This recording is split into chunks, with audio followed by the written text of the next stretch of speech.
My fiance's family doesn't treat me like part of the family and wants him to ditch me on Christmas as I'm about to give birth. My fiance, 31M, and I, 31F, are expecting our first baby due on December 30th. His family has a vacation home in Florida, and they have gone every year during the holidays for about a month until after New Year. He agreed not to go this year because of the baby, but his family is insisting that he goes and comes back on the 28th. In their words, there is ample time before the baby is due. So, he bought a ticket for December 15th to 28th. His reasoning is that his parents really want him there, and his siblings will also be going. For some context, I have also gone to Florida with his family for the past 5 years for at least part of Christmas. Every other year, I return before him to spend Christmas Day with my family. This year is the first time in a long time that all the other siblings are able to overlap dates. My fiancé has major FOMO, fear of missing out, which is why this is a sensitive subject.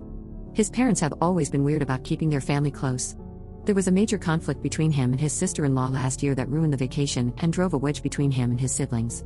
They left us out of major events, trips, etc., and they only started repairing their relationship a couple of months ago.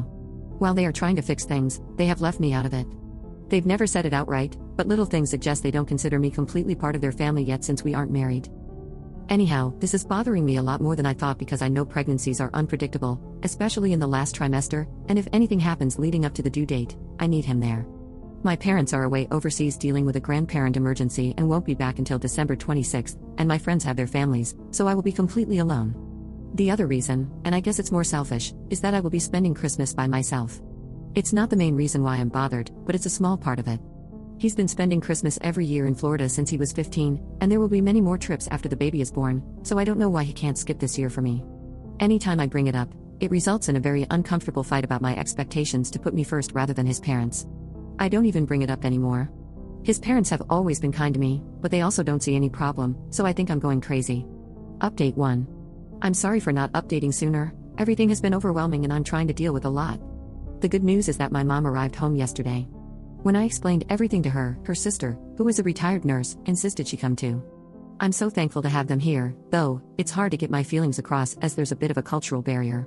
My mom is from Hong Kong, and without getting into details, the grandparent situation was very much an emergency, but she has siblings and my dad who is staying there at the moment.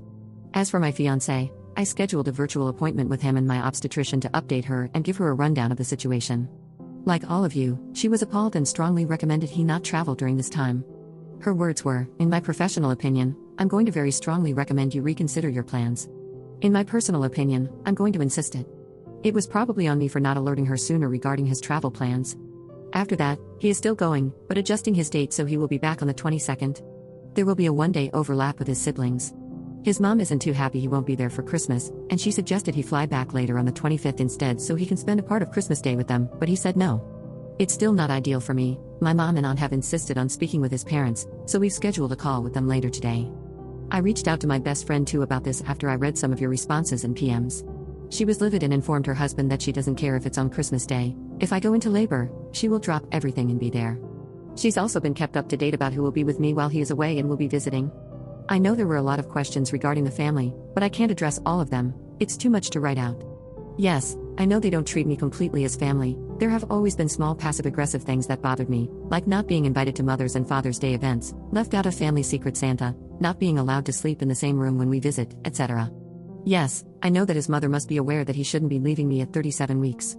She's not dumb, and I update her after all my appointments, so I know she knows this too.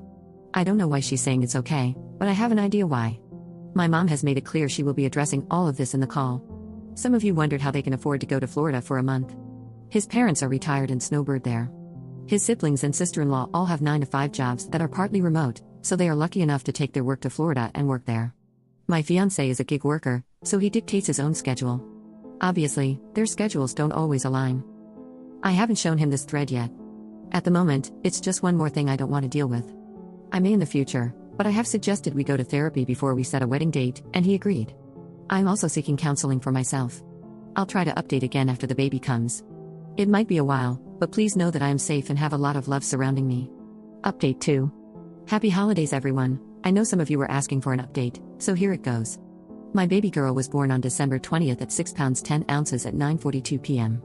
My mom, aunt, and best friend were there during labor. My mom was present during birth. She's healthy, and we're all exhausted, but I'm so grateful for my support system.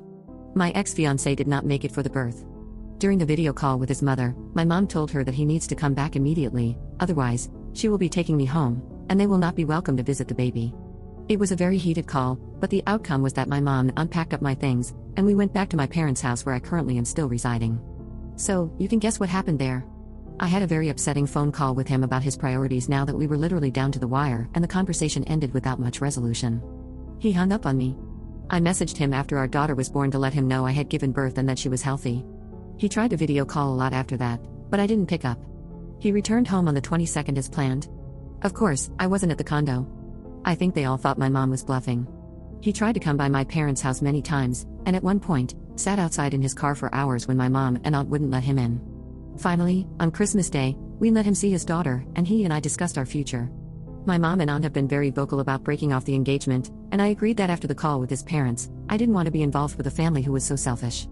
He told me his mother was very insistent he go on this trip to show his family that he wanted to mend his relationships with them, and that his sister-in-law had been saying some awful things about me to him and his parents. I had told her some things in confidence a couple of years ago about some issues I was having with him, and she turned it around on me. This was the nail in the coffin. I can't possibly marry into a family this toxic. So as it stands now, I have broken off the engagement and will live at my parents' house.